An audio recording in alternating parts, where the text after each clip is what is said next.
So this is the interface for Waterworld, and as you can see, it's very similar to the costing nature interface, but at the top left here you can see we're now in Waterworld. And again, I'm logged in as a mega user using the commercial user interface. So I'm just going to log in with our test account, and you'll see that it looks exactly the same as costing nature. Zoom out here, and this time I will focus on a smaller tile, so I will actually run a 1 hectare tile. So the same as costing nature, to set up your run we need to zoom to an area or highlight an area, and the tile that's currently highlighted is the one I want to run anyway. So and this is a tile in Peru, so I'm just going to call it Peru. I've already done some 1 hectare tiles, so I'm just going to call it Peru 1 hectare. But now, because we want to run the purple tile rather than the large 10 degree tile, I need to set it to 1 hectare. And I see that this is actually the study area of Danielle, so that's great. So I'm going to define the area. So I set it to 1 hectare. I hit define area, and again everything is the same as costing nature so far in terms of setting up our run. And you can see now it zooms in on that particular area, and at the top here as well I can see that I'm in the run that I've just defined. So what we need to do now, similar to costing nature, is to prepare our data. So I'm going to click on prepare data.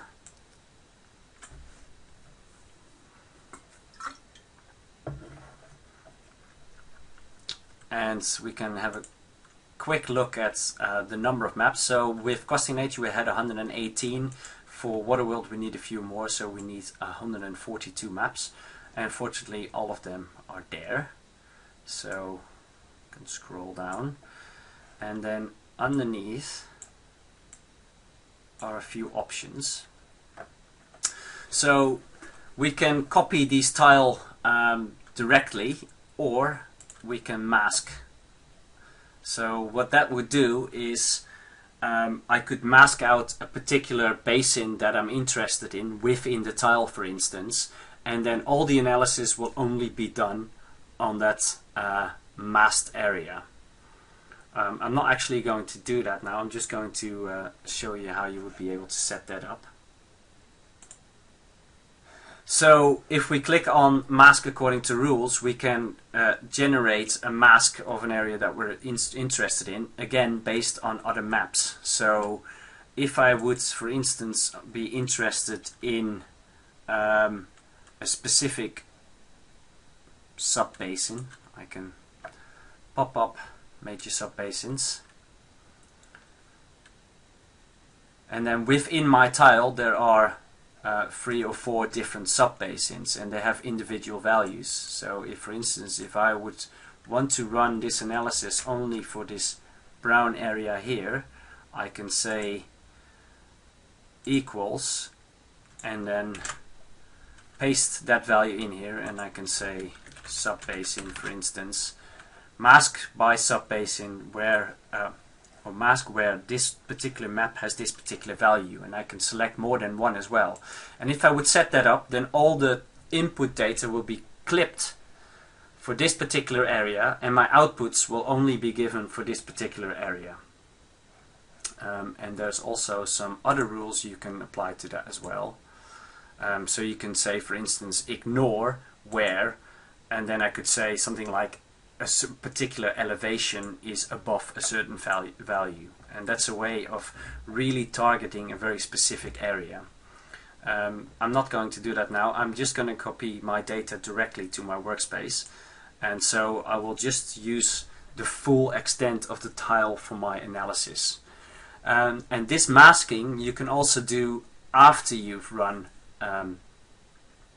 So I can do the analysis for the full tile, but then when I go to my output data, I can then mask the outputs. So even if you don't do it at this step, you can still later on mask out whatever area of interest. So again, what the system is now doing is copying over all that data from the Simterra database into your user space on the servers. And because Waterworld has a few more maps than Costing Nature, it takes a little bit longer. But we can check how many maps it needs to do. So it's unzipping all of them now. And all in all, it will take no more than a few minutes usually to get all the maps together.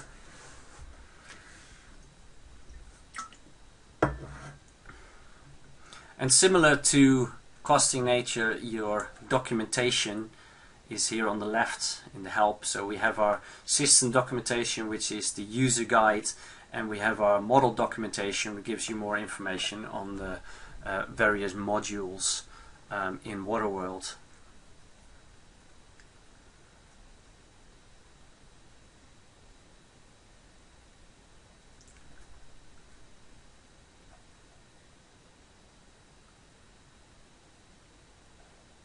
So it should be nearly ready now.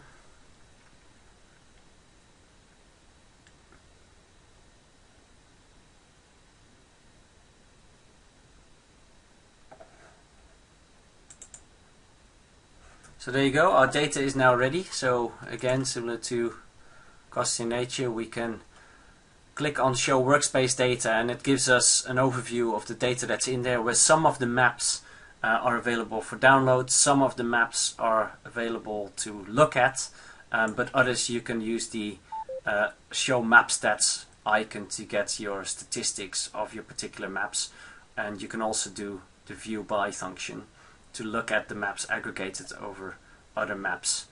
And then there's also the Analyze Map option that allows you to create scatters, for instance. So I'm not going to go into that now in detail. So our data is all ready. We copied it over from Simterra to our user space on the server. So we can now close this window because all the data is set up. And then the next step, again similar to Costing Nature, is to start our simulation. And so that opens up our simulation window. And the choice we have here is to write maps or not write maps. And what that means is if I click on write maps, I will also get monthly output. So the default is to not write maps. That means it will write maps, but only annual maps. So all my output will just be annual results. But I won't get the individual maps for the monthly results. And the reason for doing that is that it's much faster to run annual maps, and you don't need as much space on the servers. So if you don't need to run monthly output, if you're just interested in the annual outputs, then just leave it to default, and then you can set your model running, set the model running by hitting start.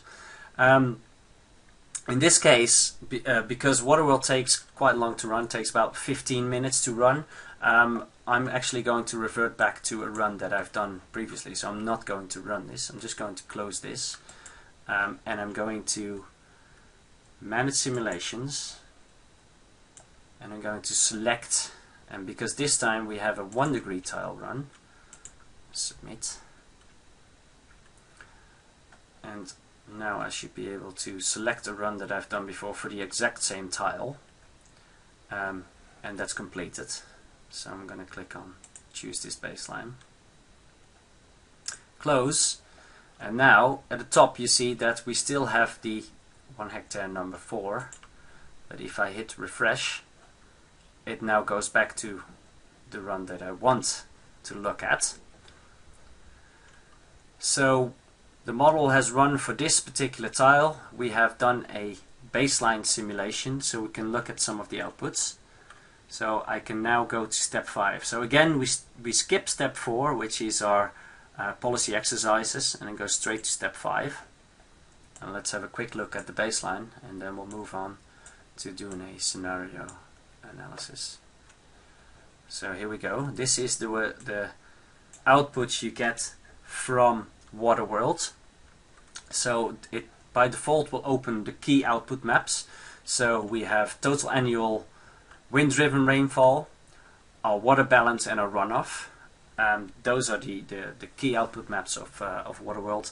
And then we have two erosion maps, and we have something that's the mean annual human footprint on water quality, and that is our water quality indicator, and that is what it gives you is the mean percentage of water that may be polluted. Underneath the key output maps is an all maps, and if I click on plus minus, it will open up all the output maps. So you can see that aside from the key output maps, there are also a lot of other maps that are generated, and you can download them straight from here. So this will also give you your annual actual evapotranspiration, your fog inputs, your fog runoff, mean annual air temperature, wind corrected rainfall, etc., etc. Let's have a look at the key output map for Waterworld, which is the water balance. So this is just a baseline run, and similar to Costing Nature, looking at the maps is by clicking on the green icon. And there we go. So this is the pixel-based water balance for this particular region. So we have a reasonably low area, low water balance in this area at the top, and a fairly high water balance at the bottom here. And again, we can look at these maps by overlaying them on Google Maps, for instance. So if I click on the View in Google Maps icon, it will overlay this map onto Google Maps. There we go. And because this is a 1 hectare 1 degree tile, it's a fairly small study region, but it is therefore much more detailed.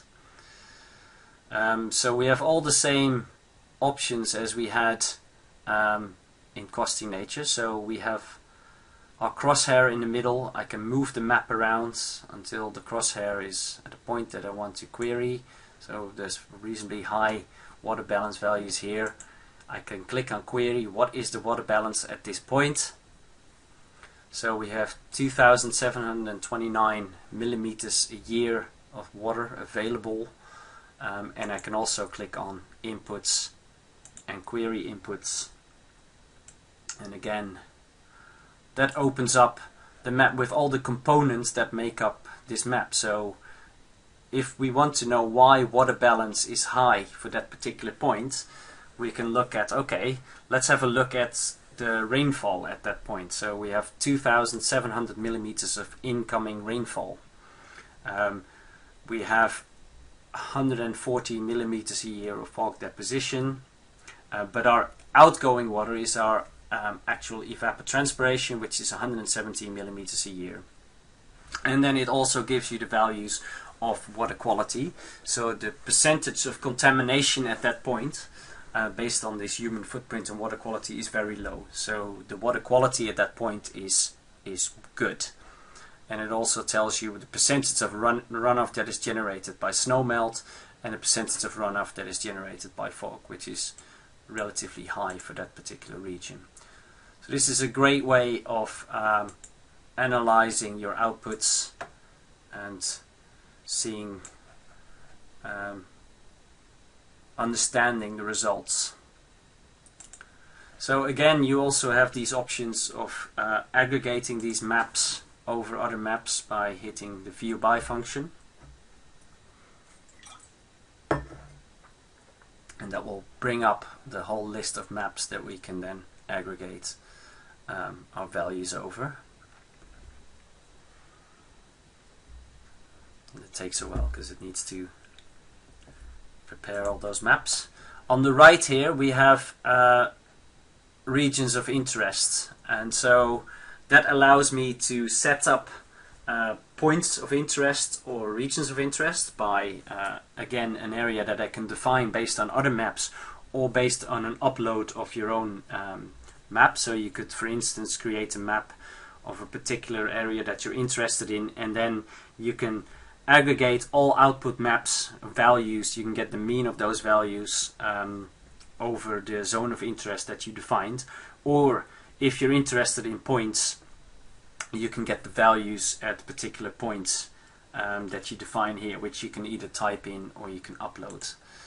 Underneath the map we have the other options. So we have the change image, and so this allows us again to set the minimum and maximum, change the color legends.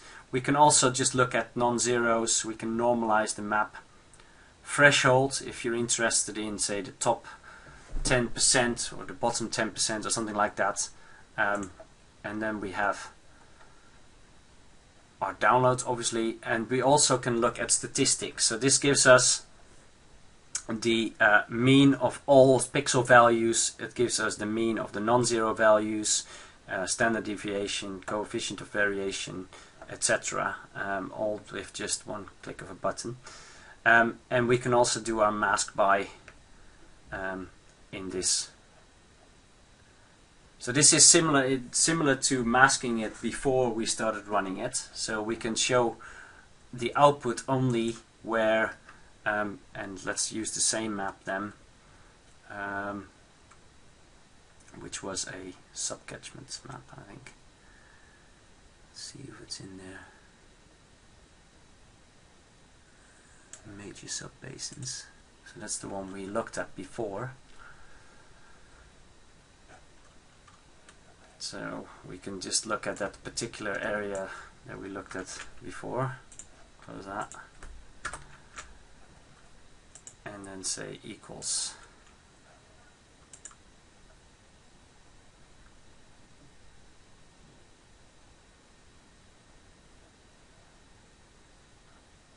Okay, something seems to have gone wrong. Let me go back.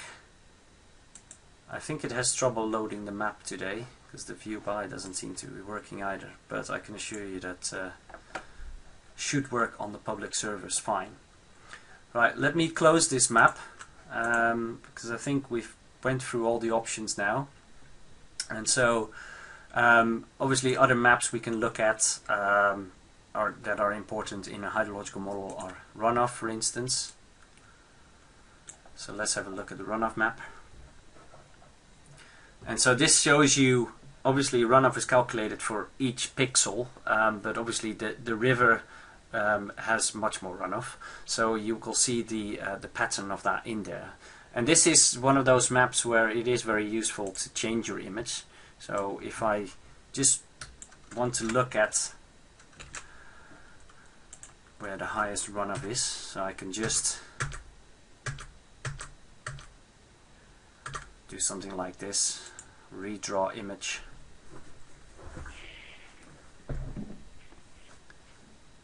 and then it shows me the river pattern, which I can then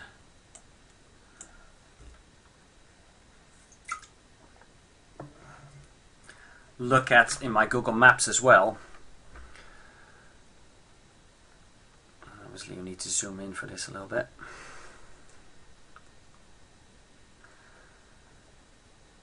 And so this is your runoff, and so this shows you basically your river pattern in your study area. Right? So I'm going to close that now, and let's move on and let's look at some of the scenarios that we can do. So we've run the baseline. I'm going to close the output maps window, and let's start looking at some of the policy exercises. So I can now, once I've run my baseline, I can go to step 4 policy exercises. And you see we have a number of options here. So we can run scenarios of climate change. So we can use all the built-in data that we have for the various GCMs and different emission scenarios and look at climate change. We can look at land use and land cover change, or we can run the land use change model. We have options for land and water management. We can change our input maps. We can look at population, so we can run a population change model that is included in the system and examine the impacts of changes in population. Or we can do extractives. So I'm going to continue with an extractive scenario, which is what we're going to do today. So we're going to look at some of the possible potential impacts of mining or oil and gas. So I'm selecting extractives, and there's a number of options here. So we can expand surface mining, or we can expand oil and gas production, or we can do something with simulating leaky pipeline. I'm going to run a scenario of oil and gas production. So click on the plus minus.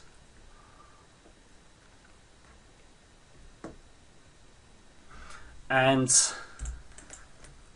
I need to give my scenario a name, oil and gas. And for this scenario, what we can do is we can develop oil fields on a set percentage of land where one of the other maps, and this is similar to how we've done this before, equals a certain value. And in this case, the map that I'm interested in is the actual concessions for oil and gas. And that's the map that's in there. So we have some concessions in our region, and I'm just going to target them all. So I'm going to close this, and I'm going to say where oil and gas concessions are. Actually, I'm just going to leave it to equals to, so I want to develop oil fields in the whole of the area rather than just in the concession. So I'm going to leave it to greater or equals 0. And then again, we have the option to set other rules, so we can ignore certain areas within that. I'm not going to do that.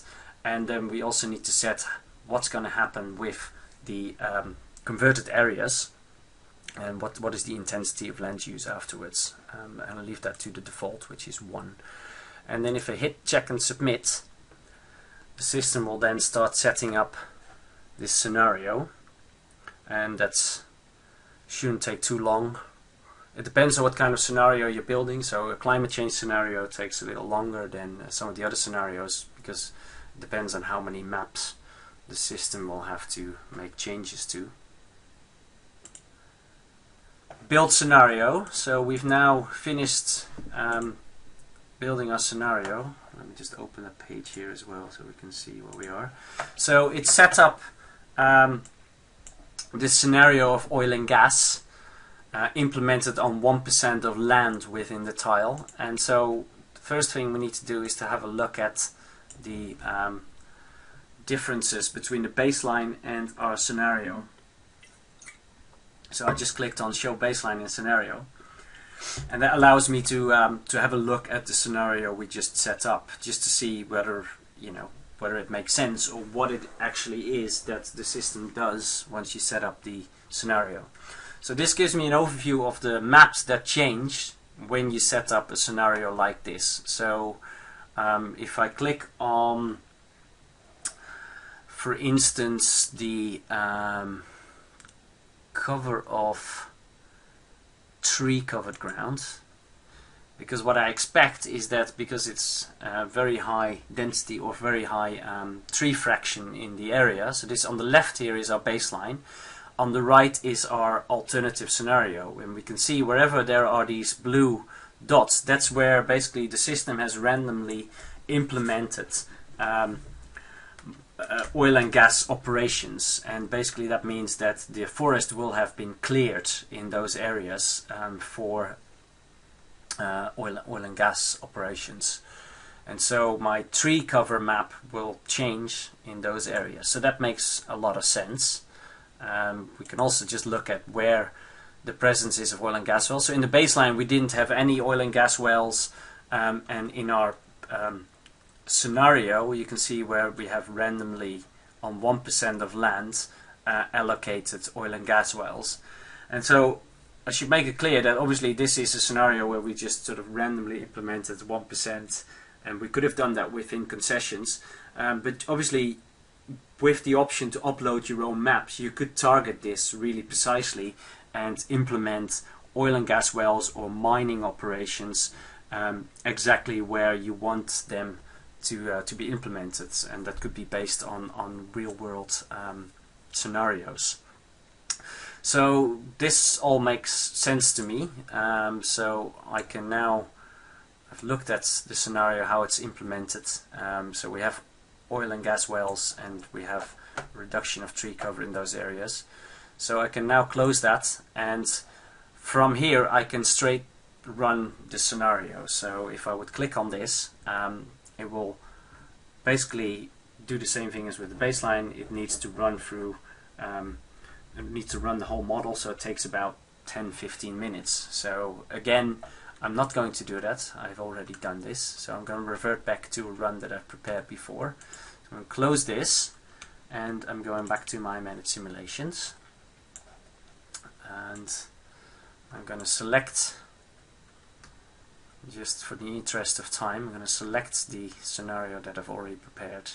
So I just set up this oil and gas one, but that's not run, but the oil gas one here has. So I'm going to close this, refresh at the top, and now you see where it said alternative baseline, now it says alternative oil and gas. So now that I've refreshed, I know that the current active run is my Peru 1 hectare free with my alternative of oil and gas. So let's have a look at some of those results by going straight to step 5, results maps.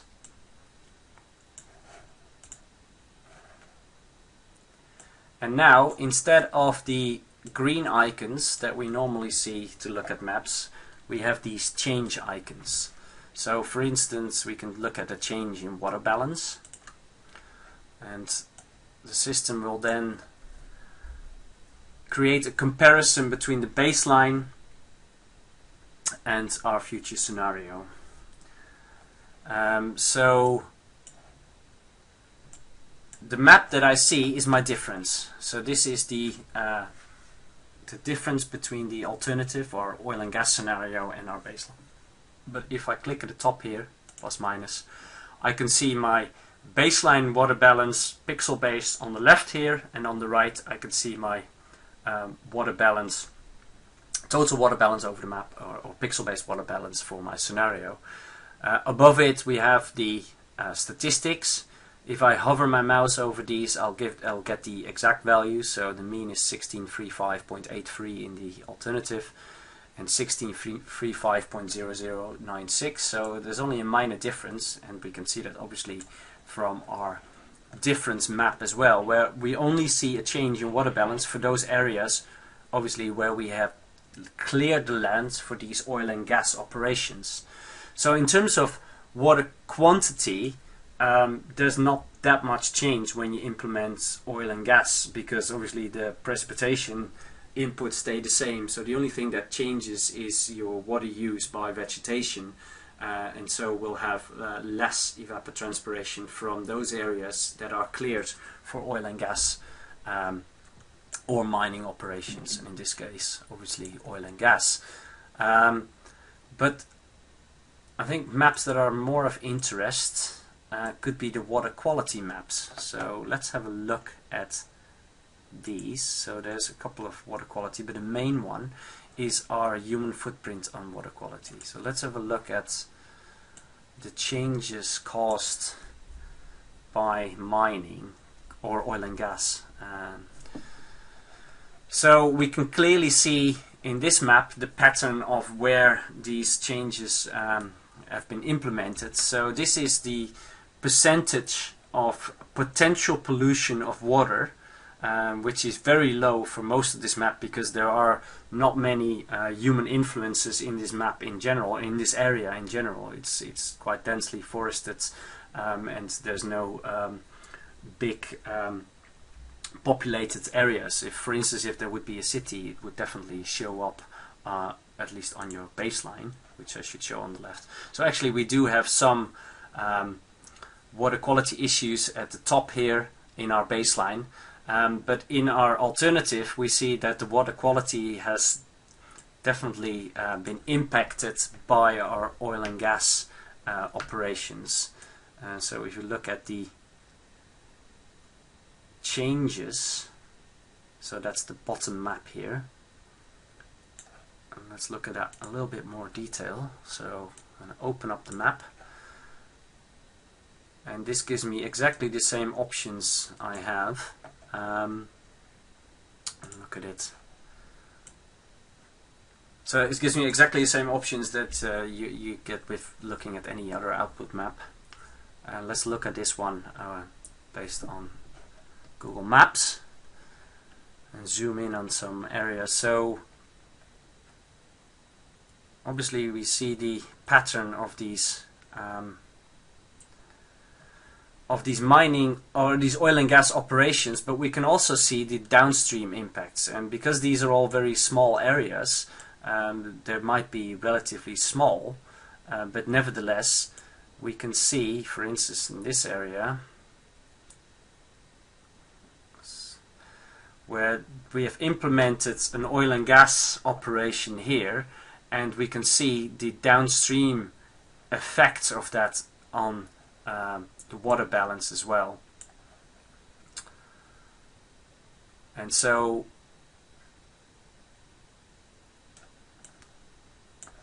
we can also, so this is our pixel-based water quality map, and we can also have a look at the impact on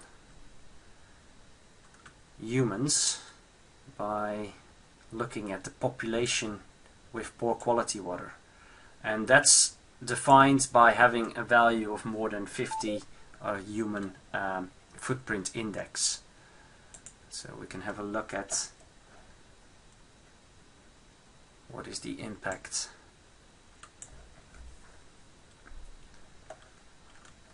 on people, which is relatively small. We only see at the top here there are, because this is obviously where population centers are, and so we have all these changes throughout, but in terms of human impacted, it's minor because there's no many people living in that area. So let's have a closer look, and then we see that the only changes, the key changes, are at the top here, where we obviously have some population centers here, and so this is the change in population with poor quality water. So because of the oil and gas operations in this area, people in those areas here are affected in terms of the water quality. And so obviously the scenario that we implemented was maybe generated maybe not that big differences, because the oil and gas operations are relatively small, and particularly in an area like this when there's not many people, and obviously the impact on population seems quite slow. But you can see the potential of using the system to identify where are people affected by where you implement, or what kind of extractive you implement in a region. So I'm going to close that, and we can have a look at some of the other output maps. For instance, something that might change in terms of water quantity is, we saw there was a small change in water balance, so we can have a look at a change in runoff as well. And again, I expect this to be fairly small, but there are changes, as you can see here, because what happens is this is a forested area. Because of the oil and gas operations that we implemented, we had to deforest, and that deforestation has an impact on your total annual runoff. So let's have a look at this.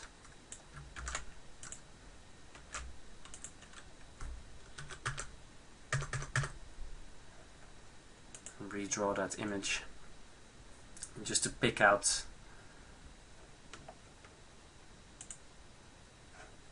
more closely where our runoff changes.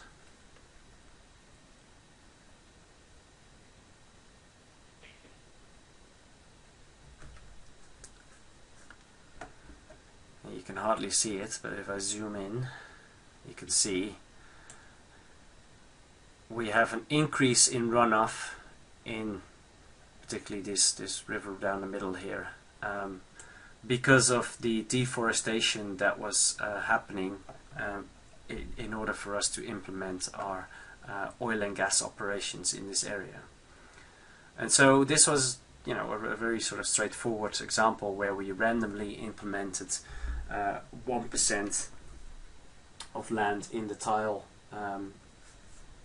to be operationalized for oil and gas, but obviously you can see that there's lots of possibilities to tailor your scenarios and make changes the way you like it, and then see the impacts, maybe not so much on water quantity when it's oil and gas, but very much in terms of water quality as well.